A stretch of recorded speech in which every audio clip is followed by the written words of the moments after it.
আজকে ওর পাপা মানে আমার রানীর পাপা অফিস থেকে বাড়ি আসার পরেই আমার রানী প্রচুর জ্বালাচ্ছিল। আমার কাছে ছিল, তারপরে ওর পাপার কাছে অনেকক্ষণ খেলছিল।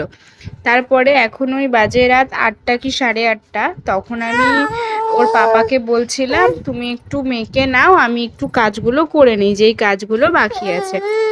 ওর পাপা তখন অফিসের কাজ করছিল। আমি বললাম, তোমার মেয়ে তো তুমিই বলো, বেশি জ্বালায় না। ও মা, কি হচ্ছে? আমার মেয়েও ভয়েস ওভার দিচ্ছে, যাই হোক।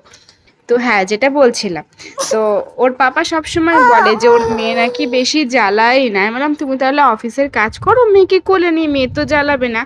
তোর পাপা ওকে গান চালিয়ে দিয়ে অফিসের কাজগুলো করছিল। যেই ওর পাপা কিবোর্ডে মানে বাটনগুলো প্রেস করছিল, সেইটা দেখে নিয়ে এবার ও কিবোর্ডে সেই ধুমধুম করে হাত দিয়ে মারছে, মানে ছোট্ট ছোট্ট হাতগুলো দিয়ে, আর এটা ওটা টিপে ফেলছে। আর দেখলে ওর হাসিটা, ওর এই হাসিটা দেখলে জাস্ট ওর দুষ্টুমিগুলো যেন কি সুন্দর লাগে, তাই না? তোমাদের কিরকম লাগে অবশ্যই কিন্তু কমেন্ট করে জানিও।